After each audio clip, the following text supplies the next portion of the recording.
Muy buenos días, hermanos. Vamos a comenzar nuestra clase matutina con una breve oración. Así que le pido incline su rostro.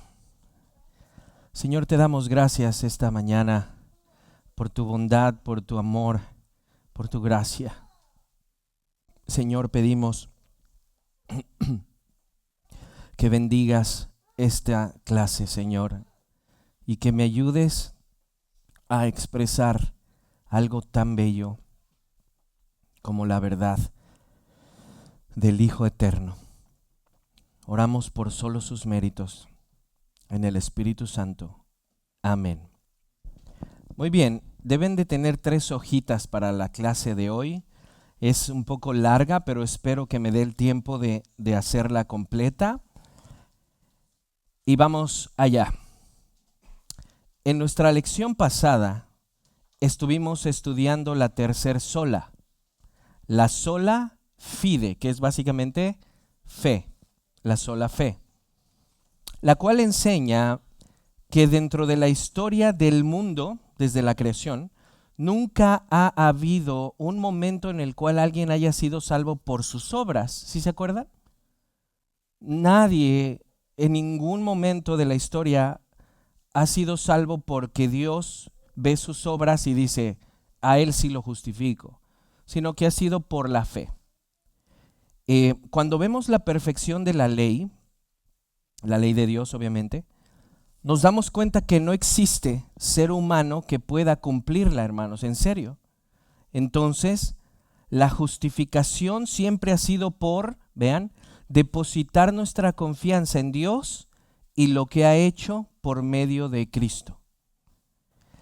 Terminamos el estudio diciendo que la sola fe nunca viene sola. Esta es acompañada de buenas obras debido a la nueva naturaleza del corazón. El que digamos que somos salvos por fe no quiere decir que vivimos como queremos, porque se supone que ha habido una transformación. Y esa transformación lleva fruto, un fruto que permanece para siempre. En nuestra clase de hoy veremos nuestra cuarta sola, hermanos, solus Christus. Llevamos 3 solas. Sola Escritura declara: mi máxima autoridad es la Escritura. No es la única, pero sí la máxima. Decía, no desechamos la teología que han hecho la historia de la iglesia por muchos años. Desechamos aquella teología que se ha desviado fuertemente de la fe, pero no los documentos históricos, les decía, como la Declaración de Calcedonia y todo eso. Esa es la sola Escritura, es que es nuestra máxima autoridad y toda nuestra doctrina debe salir de ella. La segunda sola fue la sola gracia, que es la gracia del Señor, es Él el que se mueve para salvarnos. Y después la fe, nuestro corazón responde a su gracia. Son las 3 solas. Hoy vemos la cuarta sola, solo Jesús, o solus Christus como ponían en latín. Recordemos una vez más, sigo leyendo, que el tema central en el tiempo de la Reforma era cómo puede ser justificado el hombre delante de Dios. Ya hemos visto que la Escritura nos dice que es por la sola gracia, por medio de la sola fe. ¿Se acuerdan que el problema con Roma no es creer en gracia o fe, sino la sola? Pero vean la pregunta, ¿gracia revelada en quién? Si somos sola gracia, ¿gracia revelada en quién? Si somos solo fe, ¿fe puesta en quién? La Escritura responde con un contundente gracia por medio de y fe en solo Cristo. ¿Cómo podemos expresar de forma correcta lo importante y lo bello que es Cristo? ¿Cómo? Sin querer menoscabar, sin querer menospreciar lo que sigue, vean, aquí no estamos hablando de la gracia, que es el mover bondadoso de Dios a nosotros. Tampoco estamos hablando de la fe, la respuesta de nuestro corazón a Él. Aquí estamos hablando del Dios encarnado, el Hijo eterno, el verbo, el pastor, la puerta, el camino, la verdad y la vida, la imagen misma de su sustancia, el segundo Adán. No existe adjetivo correcto que podamos usar para describirlo. Así que con asombro y gran respeto estudiaremos al magnífico y único medio entre Dios y los hombres, Jesucristo hombre. Dentro de los documentos oficiales de la historia de la Iglesia, el llamado credo o definición de Calcedonia lo leímos hace tiempo, expresa de una forma muy correcta y bíblica la verdad de Cristo nuestro Señor. Expresa que es verdadero hombre y verdadero Dios. O sea, explica muy bien ese credo quién es Jesús. Roma tiene una muy buena doctrina de la persona de Cristo. Vean lo que digo. Roma tiene una muy buena doctrina de la persona de Cristo, como lo expresa la definición de Calcedonia. Pero algo que los reformadores afirmaban era que Roma no había comprendido o interpretado de manera correcta, ¿qué? La obra de Cristo. O sea, si tú hablas con un romano, te puede explicar bien la persona de Cristo. Y te va a decir, verdadero Dios, verdadero hombre, eterno, consustancial con el Padre, muchas verdades. Todas esas verdades te las van a decir. Pero dicen los reformadores, pero hay algo que creemos que fallaron. La obra. Lo que Él hizo. Vean. Entonces, ellos, Roma, podían definir con claridad a la persona de Cristo, pero cuando vemos todas las normas que han adherido, ojo, todas las normas que han adherido para que el ser humano sea justificado, concluimos junto con los reformadores que no tienen una buena comprensión de la obra de Cristo. Con tantas normas doctrinales menoscaban la obra, y esto afecta la pureza y la simpleza no de manera despectiva, o sea, no estoy hablando así de, eso es muy simple, no, sino que realmente el evangelio es simple. Y Roma le ha puesto demasiados condimentos encima, hermanos, tanto que tienes que excavar para encontrar al Señor. De tanta purgatorio, penitencias, sacramentos, o sea, es tanto lo que hay que tienes que estar buscándole a dónde está el Señor. No sé si me explico. Es demasiado, es demasiado. Vean, con tantas normas doctrinales menoscaban, aunque obviamente ellos te dirán que no, pero si vemos sus últimas consecuencias, es de cierta manera menoscabar la obra.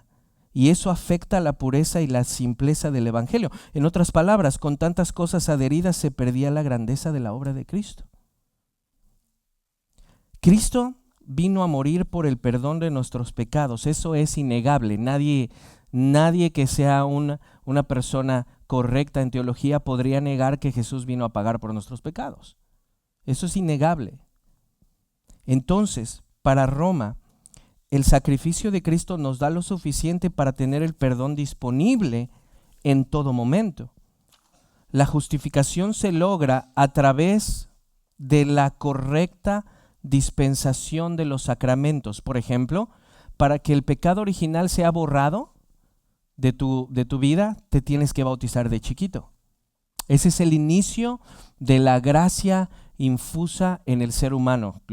Por eso ellos bautizan bebés, porque en el bautismo se borra el pecado original y de cierta manera ahí la persona nace de nuevo y empieza a caminar. Y es un camino en donde subes, caes, ganas ciertas justificaciones con tus obras, pero las puedes perder, depende de tus actos. Vean, sigo leyendo. Se logra la justificación, según ellos, a través de la correcta dispensación de los sacramentos, las obras, el purgatorio, las indulgencias, las penitencias, el mérito congruente y condigno, el tesoro de los méritos, entre otras cosas, mientras que los reformadores dijeron, el hombre es justificado por solus Christus. ¿Sí? Es un tema muy importante. Ahora bien, creo necesario dar una definición concisa de lo que es la justificación, porque si bien ya lo sabemos, no sé si había dado una definición en las clases pasadas y dije, pues, pariente, la definición debía de haber sido desde el principio. Pero bueno, perdonadme. Hay que dar una definición concisa de lo que es la justificación. En palabras de Louis Berkhof, la justificación es esto, hermanos. La justificación es un acto judicial de Dios en el cual Él declara sobre la base de la justicia de Jesús. ¿Cuál es la base? La justicia de alguien más, de Jesús. Otra vez, la justificación es un acto judicial de Dios en el cual Él, Dios, declara sobre la base de la justicia de Jesucristo que todas las demandas de la ley están satisfechas con respecto al pecador. El pecador siendo nosotros. Wayne Grudem, por su parte, dice, la justificación es un acto legal, y aquí me gusta esta palabra, instantáneo, al momento. La justificación es un acto legal instantáneo de parte de Dios, mediante el cual Él declara que nuestros pecados están perdonados y que la justicia de Cristo nos pertenece y nos declara justos ante sus ojos. Esto es impresionante. Que Dios te declare en un momento justo cuando tú sabes que no lo eres. Pero es por eso que esa justicia no proviene de ti, proviene del justificador. Por eso es un acto judicial. Vean, un acto judicial es un evento legal que determina la inocencia o culpabilidad de una persona, ¿sí? ¿Qué es la justificación? Un acto instantáneo de Dios, un acto judicial, un acto legal, como si tú estás en un juicio y el juez dice, culpable, inocente. Eso es un acto legal, a eso se refieren las definiciones. Un acto judicial es un evento legal que determina la inocencia o culpabilidad de una persona. Lo que Berkhof explica es que Dios puede declarar a un pecador justo, pero no en base de sus obras, sino en base de que el pecador ha depositado su fe en Cristo y que Cristo ha llevado la culpa del pecador para justificarlo. En contraste, Roma enseña que Dios nunca declararía a una persona justa o inocente sin que verdaderamente lo sea. Es por eso que para ellos no es posible ser justificado por la sola fe. Se necesitan tus obras para llegar a la justificación, y en ese sentido tú sí te ganas tu justificación y tus obras avalan eso. ¿Sí, hermanos? Contra esto los reformadores defendían que una persona es justificada en el preciso momento que deposita su fe en el Redentor. Es decir, cuando una persona es regenerada y su corazón produce fe, en ese preciso momento el individuo es declarado como justo delante del trono de Dios, pero esa justicia no procede de él, sino que su justicia es imputada. Ok, para hacer esto un poco más claro, aunque voy a dar esto después, ¿cuál es la travesía o qué es lo que hace Dios en la persona? Lo que Dios hace es utilizar su palabra en tiempos antiguos a través de visiones, a través de profetas. En estos tiempos, su palabra escrita para traer a la persona, al oído de la persona, esa palabra viva. Esa palabra viva entra por el oído y penetra el corazón de piedra, y en ese momento se produce la regeneración, que es el milagro más grande que hay. Una persona es creada de nuevo o recreada. Dios transforma el corazón, le da unos buenos cincelazos para que la piedra se rompa. Y una vez que la piedra se rompe, entonces sí el humano puede tener fe. En el momento que el humano responde con fe, ya está regenerado, en ese momento es justificado instantáneamente. Ahí es la palabra que utilizan los teólogos, es que es un evento concomitante al mismo tiempo. La fe es depositada en Dios y lo que Jesús ha hecho, y en ese momento delante del trono de Dios la persona ha sido justificada ya por el mérito de solamente Cristo, solamente la fe. ¿Sí, hermanos? Antes de que yo pueda producir fe, se ocurre el quebrar de mi corazón. Entonces puedo responder. ¿Sí? Por eso les decimos, hermanos, la fe sola no está sola, viene con un cambio en mi estilo de vida. Porque recuerden el ejemplo de la paloma y el buitre. Un buitre por naturaleza come carne. Una paloma por naturaleza come alpiste. Lo que Dios hace es cambiar el corazón de buitre a paloma para poder querer comer alpiste. Nunca querríamos comer alpiste porque somos carnívoros, a menos que Dios cambie el núcleo. Entonces, nuestra justificación es demostrada en nuestro estilo de vida, en nuestro amor al Señor, en nuestras ganas de crecer, en nuestras ganas de agradarle. Y cada vez que yo veo que en su palabra dice algo, trato con todo mi corazón de obedecerla. Y en esa travesía, hermanos, vamos a caer. Pero un verdadero creyente nunca se apartará de él. Porque ¿cómo puede ser regenerado y justificado y después perderlo, para después volverlo a ganar, para después volverlo a perder, para después volverlo a ganar? En el momento que es justificado, es justificado.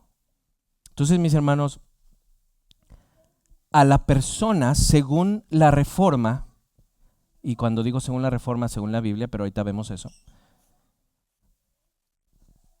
los reformadores decían: Roma, has mal comprendido la obra. La obra, la persona la tienes, tal credo de Calcedonia: verdadero Dios, verdadero hombre, misma substancia que el Padre, coeterno, igual de digno. Pero la obra, cuando tú ves que se adhiere esto, se da a notar que no hay una buena comprensión de la obra. Entonces los reformadores decían: en el momento viene el nuevo nacimiento y el corazón puede producir fe. En ese preciso momento, la palabra concomitante, hay una transacción instantánea. El creyente pone su fe en Jesús y el Dios de todo lo justifica delante de su trono. Inocente. Pero repito, esa inocencia no es nuestra. Y eso es lo que Roma dice: es que eso no puede ser. No le puedes decir a una persona que está justificada cuando no está, porque no, tiene que llegar al día y tiene que hacer obras y tiene que realmente ganarse esa justificación. Cuando Dios lo declare justo, tiene que ser verdaderamente. Y los reformadores decían: es que no entiendes que mi justicia es la de Él. Porque volvemos a lo mismo: todo aquel que de verdad quiera ver que por sus obras se va a ganar la justificación y vemos la pureza de la ley, no podemos. Y porque Pablo mismo lo dice: nadie puede ser justificado por las obras. Entonces, esta justificación nos es imputada. ¿Qué es eso? Veamos.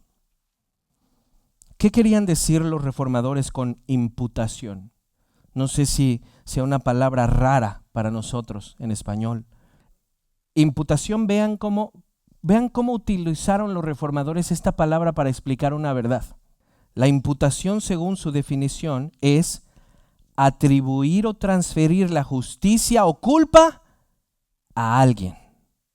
Ajá. Entonces, los reformadores decían que la magnífica obra de Cristo no fue solo para pagar nuestros pecados y de ahí nos justificáramos con nuestras obras, sino que aparte de pagar por nuestros pecados, Jesús nos transfiere su justicia y santidad, haciéndonos partícipes de lo que Él ganó por los que depositan, o lo que Él ganó para los que depositan su fe en Él. ¿Sí se entiende qué es imputación?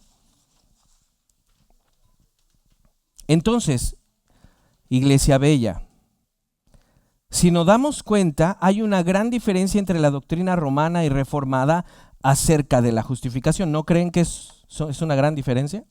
Gran diferencia. Dos polos completamente opuestos. Debemos entonces dejar que la Escritura nos diga cuál doctrina es la correcta, la romana o reformada. ¿Va? Hay cantidad de versos que podríamos utilizar para avalar la postura reformada de la imputación, pero por cuestión de tiempo veremos solo algunos. ¿Qué vamos a hacer ahorita?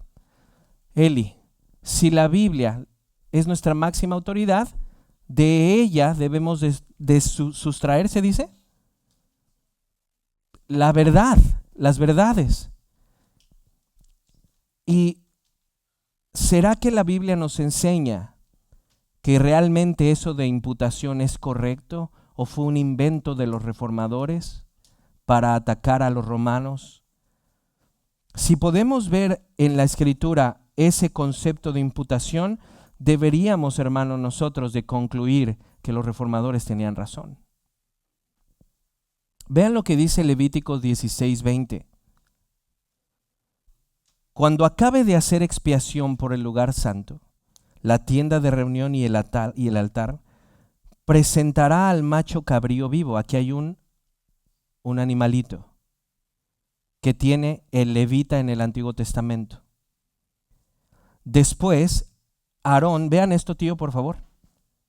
Después Aarón pondrá ambas manos sobre la cabeza del macho cabrío y vean, y confesará sobre él todas las iniquidades de los israelitas y todas sus transgresiones.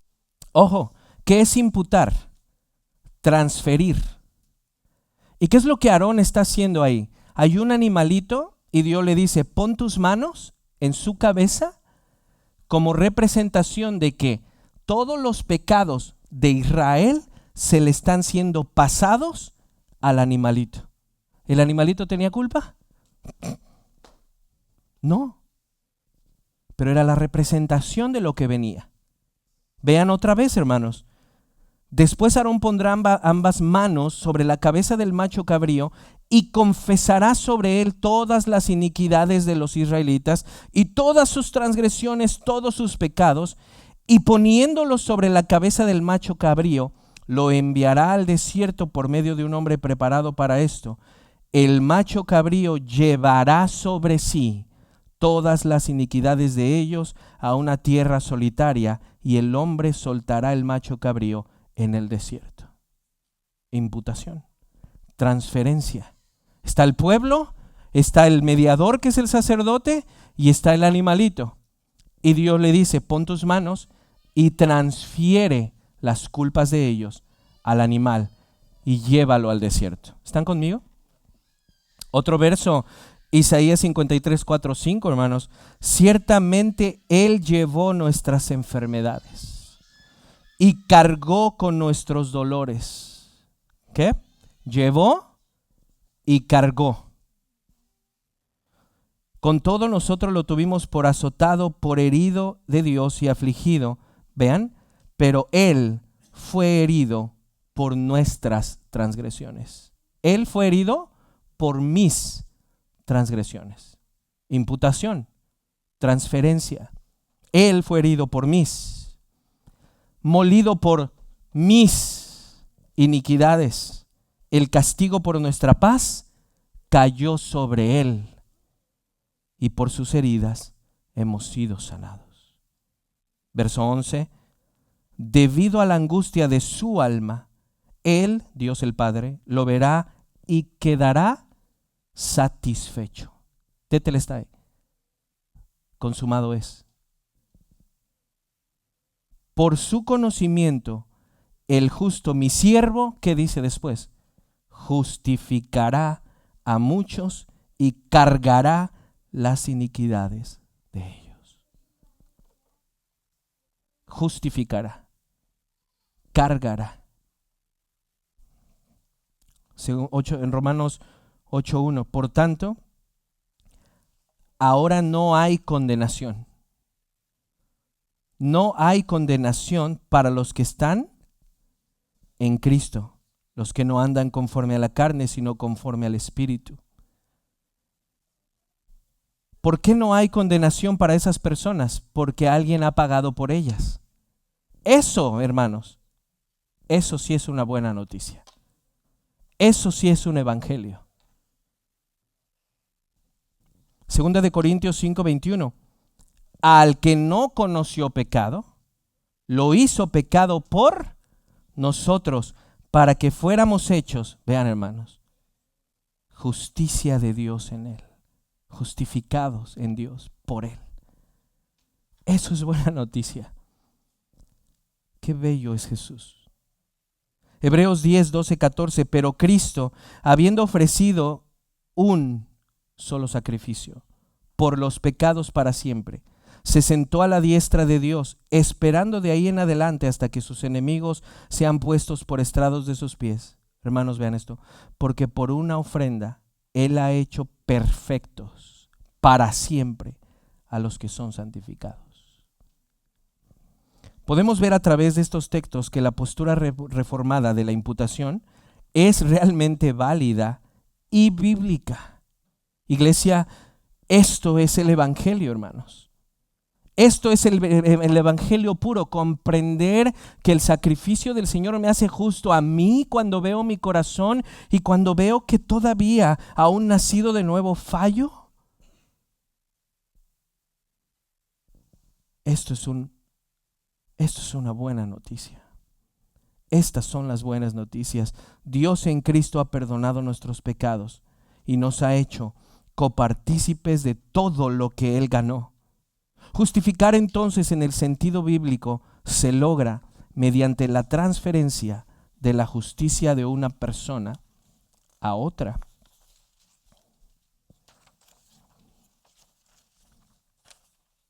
Cabeza federal. ¿Ustedes conocen esto? Regálenme un poquito más de tiempo. Pues ya que. Cabeza federal. Cuando hablamos de la imputación, ¿qué es imputación? Transferencia, culpa. ¿Cómo podrían definir justificación? ¿Alguien en pocas palabras? Ajá. ¿Alguien más? Justificación. ¿Cómo lo definió Berkhoff y Gruden? Un acto judicial. Un acto legal. Eso sería justificación. Un acto legal en donde una persona es declarada justa en base a alguien más. Imputación. En base a alguien más. Imputación. Cabeza federal. Cuando hablamos de la imputación, necesariamente tenemos que hablar de lo que en la teología reformada es conocido como cabeza federal. Necesariamente. La cabeza federal se puede definir como, ojo, la representación de un rey a su pueblo. Entonces, Jesús es la cabeza o representante de todo aquel que confía en Él, que cree en Él, que tiene verdadera fe. Seas arminiano, seas calvinista, seas de 5 puntos, seas de 4 puntos, seas pentecostés, no nos salva la tradición ni la sola definición, nos salva la fe que hemos depositado en Él. Entonces, mis hermanos, Jesús es la cabeza o representante de todo aquel que verdaderamente ha nacido de nuevo y depositado su fe en Él. En este sentido, podemos decir que Adán era el representante de los seres humanos también. Hay 2 representantes. ¿Están acá? Cuando Adán desobedece al Señor, siendo nuestra cabeza federal, ahí también, hermanos, se nos imputó su culpa. Ajá. ¿Qué es imputar? transferir. Entonces, cuando Adán en el Edén desobedece, de la misma manera que viene la justificación, estuvo la condenación, imputada, transferida. ¿Sí me explico? Eso es cabeza federal, Mari. Adán era nuestro representante. A él desobedecer, se me imputa su culpa. Y ahí decimos, eso no es justo. ¿Cómo yo voy a pagar por el pecado de alguien más? Pero cuando vemos la justificación y decimos, se nos imputa la justicia de Cristo, ahí sí decimos, gloria a Dios. Gloria a Dios. Entonces, cuando Adán desobedece al Señor siendo nuestro cabeza federal, se nos imputa su culpa. Por lo tanto, cuando Él fue expulsado del Edén, nosotros fuimos expulsados con Él. Transferencia. De igual manera, cuando Cristo obedece perfectamente la ley de Dios, siendo representante de todo aquel que cree, se nos imputa su justicia. Entonces, ojo acá, los seres humanos nunca hemos estado delante de Dios por o en nosotros mismos. ¿Sabías eso? Nunca, en un sentido, nunca somos nosotros delante de Dios. O está Adán como nuestro representante, o está el Señor. El primero, Adán, nos lleva a la condenación, el segundo a la vida eterna. Esto es precisamente lo que Pablo enseña en Romanos 5, cabeza federal, Romanos 5, 19. Porque así como por la desobediencia de uno, los muchos se les transfirió, fueron constituidos pecadores. ¿Vieron? Por la desobediencia de uno, imputación. Los muchos fueron constituidos pecadores. Ay, hermano, vea lo que sigue. Así también, por la obediencia de uno, los muchos serán constituidos justos. El concepto de imputación. Adán o Jesús. En este verso vemos tanto el concepto de imputación como el concepto de cabeza federal. O estamos en Adán o estamos en Cristo. No hay término medio. No hay medium rare. O estás bien cocido o bien crudo. En este verso vemos tanto el concepto de imputación como cabeza federal. Joe Vicky, comentando un escrito de John Owen, lo explica de la siguiente manera. El concepto federal, hermanos, vean nada más qué precioso lo explica. El fundamento de la imputación es la unión entre Cristo y su iglesia. Cuando venimos a la fe, nos unimos, verito, a Él. Estamos dentro. ¿Sí? Hay una unión tan grande entre Jesús y su iglesia como un esposo y una esposa. Se vuelven uno. Vean esto. El fundamento de la imputación es la unión entre Cristo y su iglesia. Para Owen, esto quiere decir que Cristo y su iglesia se unen en una persona mística a través de la eficacia unificadora del Espíritu Santo. ¿Qué dice la Biblia? Que Jesús es la cabeza y nosotros el cuerpo. Estamos unidos a Él. Ajá. Y no nos pueden arrancar del cuerpo de Jesús. No le van a arrancar una mano al Señor. Estamos unidos con Él. Por eso Pablo dice, ya están sentados en Cristo Jesús en los lugares celestiales. Ya. ¿Cuándo? En el momento que fui regenerado y puse mi fe en Él. Fui injertado, incluido en el cuerpo de Cristo o en el verdadero Israel. Por causa de esta unión mística donde Cristo es la cabeza y los creyentes son los miembros del cuerpo, cualquier mérito logrado por Él es imputado a sus elegidos, como si lo que Él hizo lo hubieran hecho ellos. La unión mística también significa, desde luego, que lo que sus elegidos merecieron por sus pecados fue imputado a Cristo. De ahí la necesidad de su sacrificio.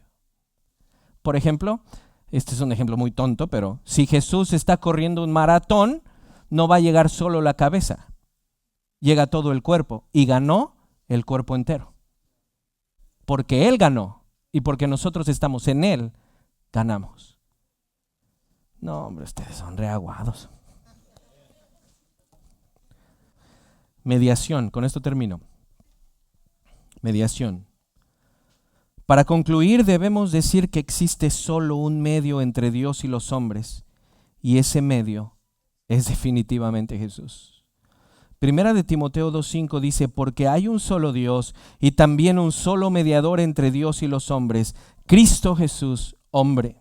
Hechos 4:12 dice, en ningún otro hay salvación, en ningún otro hay salvación, en ningún otro hay salvación. No ha habido un momento de la historia en donde de alguna forma alguien fue salvo sin que tuviera que ver Cristo Jesús en ello. Porque no hay otro nombre bajo el cielo dado a los hombres en el cual podamos ser salvos. La iglesia romana enseña que Cristo es el mediador. Claro que lo enseñan, eso es obvio, no podrían decir que no. La iglesia romana enseña que Cristo es el mediador, pero también enseña que nosotros podemos ir a María para que ella interceda delante de Cristo por nosotros. ¿Sí han oído eso? Utilizan mucho el ejemplo de las bodas de Caná, en donde no había vino y los de la fiesta fueron a ver a María para que María fuera a ver a Jesús. Entonces ellos dicen que nosotros debemos ir a María porque María de alguna forma enternece el corazón de Jesús para contestarnos. ¿Es María, los santos también? María, puedes ir a María o a los santos, ellos van e interceden con Jesús y Jesús va con el Padre. Entonces los reformadores decían, bueno, sigo leyendo, si bien tenemos un sumo respeto por la madre del Señor, ¿quién se atrevería a faltarle el respeto a la mamá del Señor? O sea, sí fue bendita entre todas las mujeres. Por eso debemos de tener cuidado también cómo nos expresamos, hermanos, cuando estamos hablando con un católico, porque luego denigramos con nuestros comentarios a la madre del Señor, y ese no es el punto. Ella fue la madre del Señor, ¿sí? María. Pero de ahí a que podamos orarle, no hay ningún lugar en la Escritura donde diga que le podemos orar a los muertos en sí. No hay. Aunque ellos están ya en la presencia del Señor, no se nos permite comunicarnos con ellos. Es ahí donde tenemos ese problema y gran diferencia. Si bien tenemos un sumo respeto por la Madre del Señor, no vemos en la Escritura que debamos orar a María ni a los santos ya muertos. Nuestra oración es al Padre por medio de Cristo, guiados por el Espíritu. Iglesia, el mensaje puro del Evangelio nos dice que Cristo se ofreció por los pecados de todo aquel que cree y que a través de la sola fe se declara justo al pecador. Cristo logró esto por nosotros y esto sí es una buena noticia. Debemos defender la obra magnífica de Cristo y no dejar que se le adhiera nada, puesto que realmente nada es necesario ante tan gran sacrificio. El Cordero no solo murió por nosotros, vivió por nosotros. Los dejo con una explicación hermosa de Herman Bavinck y una nota de Arce. Herman Bavinck dice, la satisfacción de Cristo fue vicaria. ¿Qué es vicario? Representativo. La satisfacción de Cristo fue vicaria, una expiación sustitutiva. El retrato del siervo sufriente de Isaías 53, prefigurado en el carnero que sustituyó a Isaac en Génesis 22. ¿Se acuerdan? ¿Y quién va a hacer la ofrenda, papá? El Señor proveerá. Y apareció un carnero e Isaac fue salvo. Génesis 22, plasmado ritualmente en la práctica del Antiguo Testamento de transferir los pecados del oferente al animal del sacrificio mediante la imposición de las manos, nos ofrece la imagen más poderosa de la Escritura del sufrimiento del mediador de nuestro Señor. Del sufrimiento mediador de nuestro Señor. Y Arce dice esto que me fascina, me mata el corazón. El primer Adán le dijo a Dios, no me culpes, culpa a Eva. El segundo Adán le dijo, no culpes a mi novia, cúlpame a mí. Son los Cristos.